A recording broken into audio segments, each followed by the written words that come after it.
Moshi moshi.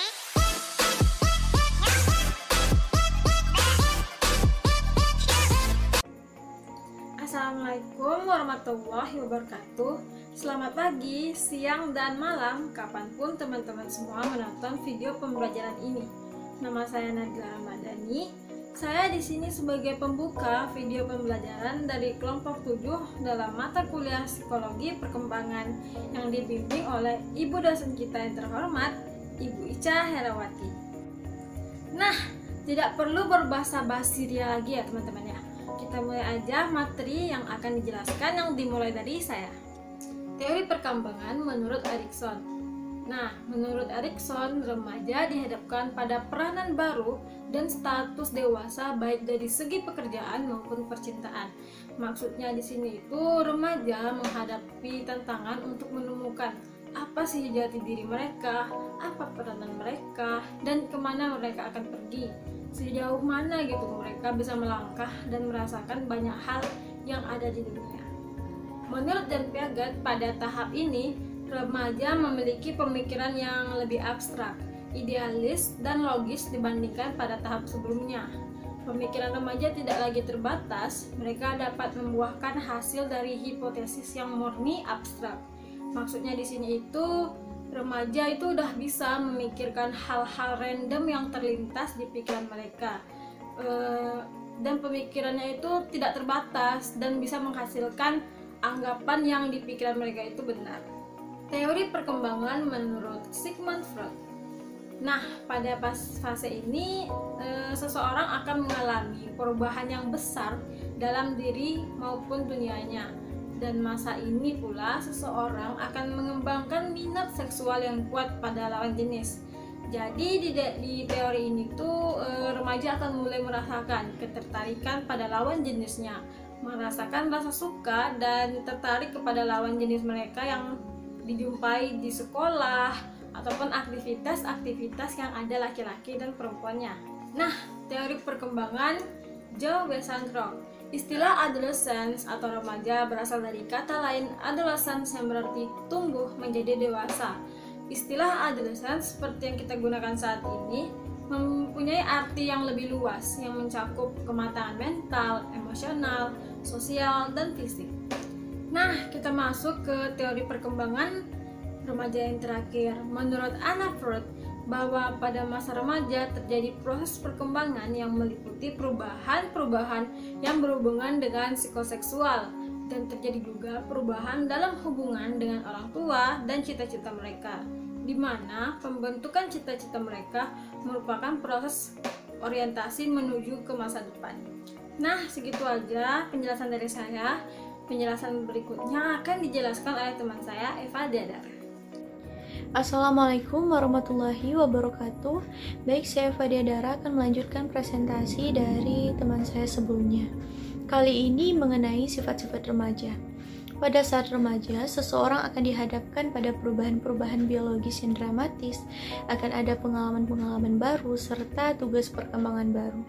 Dan pada masa remaja ini, relasi kita dengan orang tua dapat terwujud dalam suatu bentuk yang berbeda dari masa sebelumnya. Dan pada masa remaja ini, interaksi dengan teman-teman akan semakin akrab, dan tentunya pada masa ini biasanya akan mengalami fase pacaran atau eksplorasi seksual, atau bahkan kemungkinan melakukan hubungan seksual. Dan pada saat remaja, cara berpikir kita akan lebih abstrak dan idealistik. Perubahan tubuh yang terjadi pada saat kita remaja ini akan memicu minat terhadap citra tubuh. Preokupasi terhadap citra tubuh itu akan sangat kuat di antara para remaja. Umumnya pada masa remaja awal, ketika remaja tidak puas dengan bentuk tubuhnya, misalnya dia tidak puas dengan bentuk tubuhnya, atau kakinya yang tidak jenjang, matanya yang tidak bulat, dan sebagainya dibandingkan pada masa remaja akhir. Dan seperti yang dapat kita lihat saat ini, banyak sekali masyarakat yang mengasumsikan hal-hal buruk mengenai remaja. Banyak orang dewasa yang menakar persepsinya terhadap remaja berdasarkan ingatan mereka pada pengalaman pribadi mereka ketika remaja di masa lalu. Meskipun demikian, mencampur adukkan antara antusias remaja dalam mencoba identitas baru dengan kegemaran remaja untuk bertindak kasar yang diwujudkan melalui sikap memusuhi standar orang tua dan masyarakat merupakan hal yang sangat keliru. Remaja yang hidup di zaman sekarang ini dihadapkan pada berbagai pilihan gaya hidup yang ditawarkan melalui media, dan kini banyak sekali remaja yang mulai tergoda menggunakan obat-obat terlarang dan juga melakukan aktivitas seksual pada usia yang sangat dini. Terdapat begitu banyak sekali remaja yang tidak memperoleh kesempatan dan dukungan yang memadai dalam proses menjadi dewasa yang kompeten. Sekian materi yang dapat saya sampaikan. Materi selanjutnya akan dijelaskan oleh teman saya. Bukan materi dari teman saya sebelumnya. Materi selanjutnya yaitu perubahan fisik. Pertama kita akan membahas perubahan fisik pada perempuan. Yang pertama kita akan membahas tentang payudara mulai tumbuh. Saat memasuki masa pubertas, payudara pada perempuan perlahan mulai tumbuh dan semakin membesar. Umumnya, hal ini terjadi pada anak perempuan yang berusia 8-13 tahun. Saat payudara bertumbuh, anak perempuan normal apabila merasakan sakit dan nyeri di sekitar payudara. Yang kedua, muncul rambut halus pada ketiak atau sekitar kemaluan. Tumbuhnya rambut-rambut halus di area tertentu umumnya wajar terjadi pada masa remaja. Rambut atau bulu yang agak tebal akan mulai muncul di sekitar vagina, ketiak, dan juga kaki. Yang ketiga ada perubahan bentuk tubuh. Anak perempuan yang memasuki masa pubertas akan mengalami perubahan bentuk tubuh. Tidak banyak semakin menunjukkan lekuk tubuh, tetapi seorang anak perempuan juga mengalami pertumbuhan tinggi secara drastis. Umumnya, pertumbuhan tinggi anak perempuan akan berhenti pada usia 16-17 tahun. 4. Perubahan berat badan. Tidak hanya tinggi badan yang mengalami perubahan pada masa pubertas, beberapa remaja juga mengalami kenaikan berat badan yang cukup signifikan. Asupan yang bernutrisi serta sehat sangat dibutuhkan pada masa ini, agar remaja tidak mengalami obesitas maupun kekurangan berat badan pada saat pertumbuhannya. Yang kelima ada keluarnya cairan putih dari vagina. Ciri-ciri masa pubertas perempuan juga ditandai dengan keluarnya cairan bening atau berwarna putih dari vagina. Cairan yang keputihan tersebut keluar dari vagina dalam jumlah sedikit merupakan pertanda jumlah hormon estrogen dalam tubuh perempuan mulai meningkat. Keputihan mulai dirasakan anak perempuan sejak 6-12 bulan sebelum haid pertama.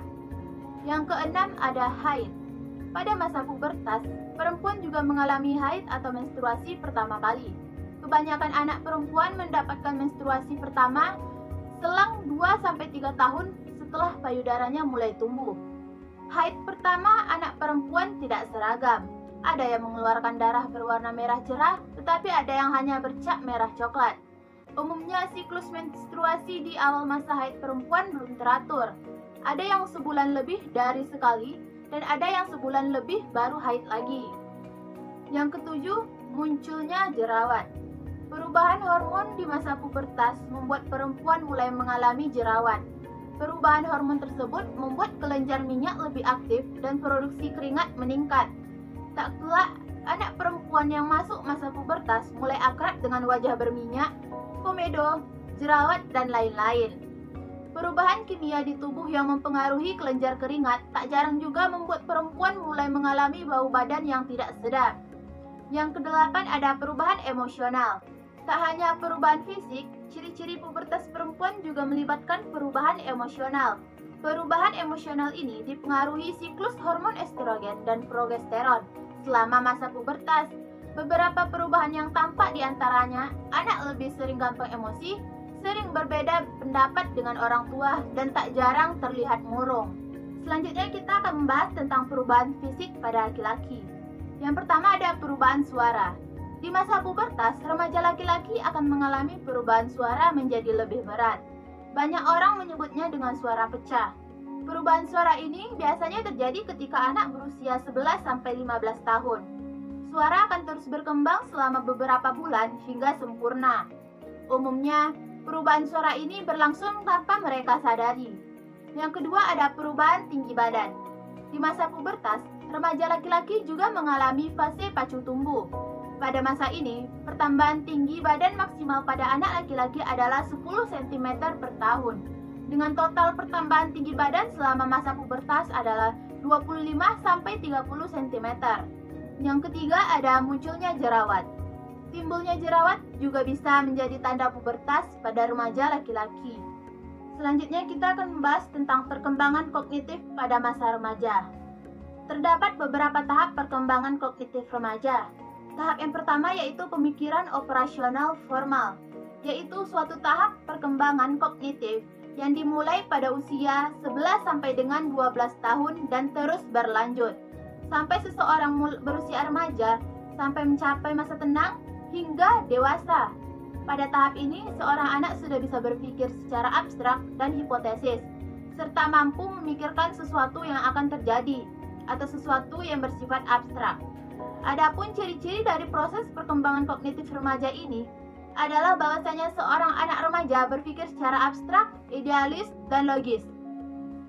Yang pertama kita akan membahas tentang berpikir secara abstrak, yaitu remaja dapat berpikir untuk memecahkan persamaan-persamaan aljabar yang bersifat abstrak.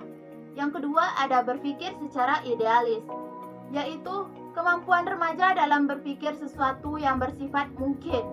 Mereka berpikir tentang ciri ideal mereka sendiri, orang lain, dan dunia.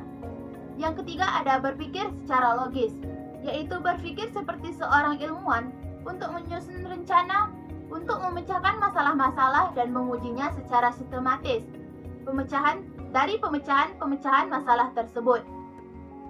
Yang kedua ada tahap mengambil keputusan. Tahap yang kedua ini adalah tahap perkembangan pengambilan keputusan, di mana terjadi peningkatan pengambilan keputusan. Dalam tahap ini, seorang remaja akan mulai bisa mengambil keputusan-keputusan tentang masa depannya. Masa remaja adalah masa di mana seseorang dihadapkan pada situasi yang lebih banyak melibatkan pengambilan keputusan, teman mana yang hendak dipilih, siapa yang diajak kencan, serta kuliah dan lainnya. Tahap yang ketiga ada berpikir kritis. Masa remaja adalah periode transisi yang penting dalam perkembangan berpikir kritis. Berpikir kritis akan meningkat seiring bertambahnya usia. Yang keempat, perkembangan sosio-emosional remaja. Perkembangan sosio-emosional masa remaja menurut ahli secara umum dimulai dengan pubertas, proses yang mengarah kepada kematangan seksual atau fertilitas. Masa remaja dimulai pada usia 11 atau 12 sampai masa remaja akhir atau awal 20 tahun. Dan masa tersebut membawa perubahan besar saling bertautan dalam semua ranah perkembangan. Masa remaja awal sekitar usia 11 atau 12 sampai 14 tahun. Transisi keluar dari masa kanak-kanak, menawarkan peluang untuk tumbuh bukan hanya dalam dimensi fisik, tapi juga dalam kompetensi kognitif dan sosial, penghargaan diri, identitas, dan perkembangan spiritual dan religi. Yang pertama, penghargaan diri, yaitu keseluruhan cara yang kita pergunakan untuk mengevaluasi diri kita. Selama masa remaja, harga diri cenderung turun drastis. Meskipun diketahui mereka memiliki penghargaan diri yang tinggi di masa kanak-kanak, penurunan penghargaan diri pada anak perempuan lebih besar dibandingkan pada anak laki-laki. Salah satu alasannya adalah karena di masa pubertas, remaja perempuan memiliki pencitraan tubuh yang negatif. Yang kedua, narsisme. Narsisme mengacu pada pendekatan terhadap orang lain yang berpusat pada diri sendiri. Biasanya, pelaku narsisme tidak menyadari keadaan aktual diri sendiri dan bagaimana orang lain memandangnya, menimbulkan masalah penyesuaian pada mereka. Pelaku narsisme berpusat pada diri sendiri, selalu menekankan bahwa dirinya sempurna, serta memandang keinginan dan harapannya adalah hal terpenting. Yang berikut, identitas. Selanjutnya, identitas. Identitas terdiri dari 8. Yang pertama, identitas karir. jejak karir dan pekerjaan yang ingin dirintis seseorang. Yang kedua, identitas politik. Apakah seseorang itu konservatif, liberal, atau berada di antara keduanya? Yang ketiga, identitas relasi. Apakah seorang itu lajang, menikah, bercerai, dan seterusnya? Yang keempat, identitas seksual. Apakah seseorang itu heteroseksual, homoseksual, atau biseksual? Yang kelima, identitas spiritual. Keyakinan spiritual seseorang. Yang keenam, identitas budaya atau etnik, latar belakang negara seseorang, dan seberapa kuatkah orang itu beridentifikasi dengan budaya asalnya. Yang ketujuh, identitas fisik, citra tubuh individu. Yang kedelapan, identitas prestasi, intelektual, sejauh mana seseorang termotivasi untuk berprestasi dan intelektualitasnya. Minat, hal-hal yang senang dilakukan seseorang seperti olahraga, musik, dan lain-lain. Kemudian kepribadian, karakteristik kepribadian individu seperti introvert atau extrovert, bersemangat atau tenang, bersahabat atau kasar. Selanjutnya, perkembangan spiritual dan religi. Yang pertama, peningkatan cara berpikir abstrak menjadikan remaja mempertimbangkan berbagai gagasan tentang konsep religius dan spiritual. Yang kedua, cara berpikir idealistik remaja yang meningkat menjadi dasar pemikiran apakah agama dapat memberikan jalan terbaik menuju dunia yang lebih ideal dari sebelumnya. Yang ketiga, peningkatan penalaran logis remaja memberikan kemampuan untuk mengembangkan hipotesis dan secara sistematis melihat berbagai jawaban terhadap pertanyaan spiritual. Yang keempat, peneliti telah menemukan bahwa berbagai aspek agama terkait dengan hasil yang positif bagi remaja. Agama juga berperan dalam kesehatan remaja dan masalah perilaku mereka. Yang kelima, kebanyakan remaja yang religius menerapkan pesan, kasih sayang, dan kepedulian terhadap sesama. Selanjutnya adalah pendidikan pada masa remaja. Nah, pada perkembangan ini, remaja mulai menuntut dirinya untuk mengemukakan pendapat sendiri. Nah, mereka mulai mengekspresikan diri mereka dan suka mencetuskan perasaannya. Dengan adanya pendidikan, individual remaja mengaktualisasikan potensi-potensi yang dimilikinya melalui alat dan media pendidikan. Nah, hadirnya pendidikan di sini adalah untuk membantu remaja berkembang pada arah yang lebih positif. Karena kalau para remaja hanya berkembang pada lingkungan masyarakat, lingkungan keluarga, belum tentu mereka akan berkembang sebagai remaja yang menghasilkan nilai positif. Karena mungkin saja lingkungan masyarakatnya adalah masyarakat yang memiliki aura negatif atau lingkungan yang tidak baik, dan atau dia lahir dari keluarga yang kurang baik. Maka hadirnya pendidikan adalah untuk membantu remaja lebih jauh kepada arah positif. Karena selain mendapatkan ilmu pengetahuan, terus juga kita diajarkan tentang akhlak dan moral. Maka kemungkinan besar pendidikan akan membantu para remaja berubah kepada arah yang lebih positif. Fungsi-fungsi pada sistem pendidikan. Menurut Miller-Lee Snyder pada 1972, menemukan bahwa umumnya sekolah lanjutan tingkat pertama paling penting menyeleksi kriteria anak laki-laki dan perempuan untuk memberikan penghargaan dan status yang membawa kualitas individu. Berikutnya yang paling penting, memiliki materi, aktivitas sosial, dan olahraga. Prestasi sekolah melihat kualitas dan ranking mereka. Sekolah menjalankan beberapa fungsi. Paradigma tentang berbagai fungsi pendidikan telah dipikirkan oleh berbagai ahli perkembangan remaja. Ausubel, Mentamayor, dan Sfajian pada tahun 1977 melihat bahwasannya dasar dari pendidikan adalah sebuah alat untuk mengabadikan dan mewariskan kebudayaan serta mampu memberikan atau menambah wawasan tentang hidup. Sekolah juga merupakan salah satu cara untuk memindahkan dan mendapatkan dasar-dasar ilmu pengetahuan. Menurut McCandless pada tahun 1970, yakin bahwa sistem pendidikan menciptakan sebuah latar belakang di mana remaja dapat bahagia dan tertantang. Sekolah adalah sebuah tempat atau lembaga untuk mengembangkan pribadi secara optimal, memaksimalkan identitas diri individu, serta individu mampu berbakti pada masyarakat. Karakteristik pendidikan selama masa remaja. Yang pertama ada lingkungan pendidikan di keluarga.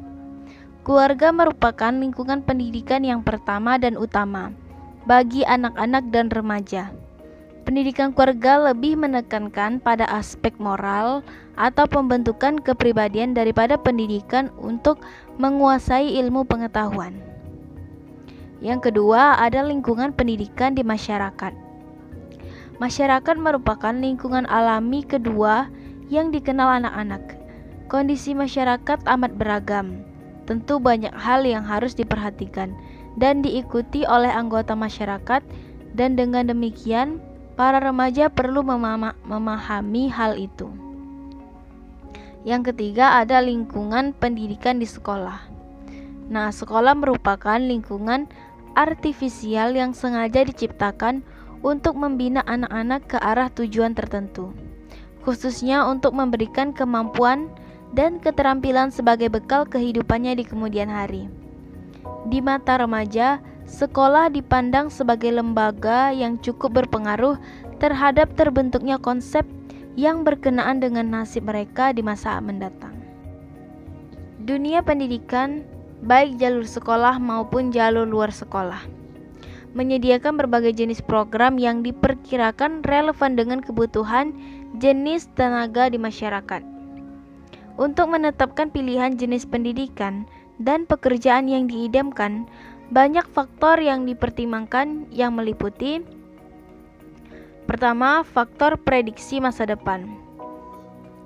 Selanjutnya, faktor prestasi yang menggambarkan bakat dan minat remaja.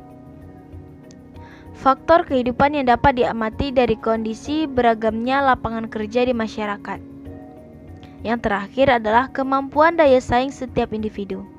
Nah, jadi faktor-faktor ini sangat berpengaruh pada pendidikan dan pekerjaan yang diidamkan oleh para remaja. Selanjutnya adalah faktor yang mempengaruhi perkembangan pendidikan pada masa remaja. Pasti untuk menempuh pendidikan bukanlah hal yang mudah bagi para remaja, karena mungkin kita banyak alasan tertentu yang membuat remaja tidak melanjutkan pendidikannya. Faktor pertama adalah faktor sosial ekonomi. Nah, mungkin mereka berasal dari keluarga yang tidak mampu, tidak mencukupi, maka tidak bisa melanjutkan yang namanya pendidikan. Yang kedua adalah faktor lingkungan. Nah, mungkin saja para remaja tersebut tinggal di lingkungan yang mana masyarakatnya tidak peduli dengan yang namanya pendidikan. Mereka hanya beranggapan, tanpa harus pendidikan kita juga bisa kerja gitu. Kita juga bisa mencari uang gitu. Jadi mereka merasa pendidikan ini tidak penting untuk mereka. Yang selanjutnya adalah faktor pandangan hidup. Nah, faktor pandangan hidup ini tadi adalah itu sesuai dengan individual mereka. Apa yang mereka bayangkan tentang masa depan, bahwa kalau mereka merasa pendidikan tidak penting, maka mereka tidak akan melanjutkan. Selanjutnya adalah implikasi tugas-tugas perkembangan remaja dalam menyelenggarakan pendidikan. Nah, mungkin mereka saja merasa tertekan dengan ada pendidikan, ada banyak peraturan. Jadi mereka merasa pendidikan itu tidak penting. Padahal pendidikan ini sangat melatih kita untuk berkembang menjadi remaja yang berubah kepada arah yang lebih positif. Selanjutnya, kenakalan pada remaja. Yang pertama adalah penyalahgunaan narkoba. Kebanyakan para remaja memakai narkoba karena adanya dorongan ataupun keinginan yang sangat tinggi terhadap benda tersebut yang membuat mereka ingin mencoba barang tersebut. Dalam beberapa kasus, para remaja ini dipengaruhi oleh beberapa teman dekatnya yang udah duluan mencoba barang tersebut. Yang kedua, pencurian. Banyak orang yang berpikir bahwa kasus pencurian ini biasa dilakukan oleh orang yang berusia 20 tahun ke atas. Namun kenyataannya tidak demikian. Banyak remaja yang melakukan tindakan pencurian ini yang didasari oleh beberapa faktor. Yang ketiga, ada balap liar. Biasanya kenakalan remaja yang satu ini dilakukan oleh beberapa kelompok tertentu. Kenakalan remaja balap liar ini sangat berbahaya bagi diri mereka sendiri yang dapat merenggut nyawa mereka serta mengganggu lingkungan di sekitar mereka. Selanjutnya yang keempat, tawuran. Sejak dahulu banyak media memberitakan tentang tawuran antar pelajar. Kenakalan remaja yang satu ini dilakukan oleh beberapa kelompok pelajar dari sekolah tertentu. Kenakalan remaja yang satu ini memang sedikit mereda pada akhir-akhir ini, tapi itu tidak bisa dikatakan berhenti seutuhnya. Yang terakhir, yang kelima adalah bully. Bully adalah suatu tindakan atau perilaku yang dilakukan dengan cara menyakiti dalam bentuk fisik, verbal, ataupun emosional oleh seseorang ataupun kelompok. Karena mereka merasa lebih kuat daripada korbannya yang lebih lemah fisik ataupun mental secara berulang-ulang tanpa ada perlawanan dengan tujuan membuat korbannya menderita. Oke, sekian itu yang dapat saya sampaikan. Wabillahi taufiq wal hidayah. Wassalamualaikum warahmatullahi wabarakatuh.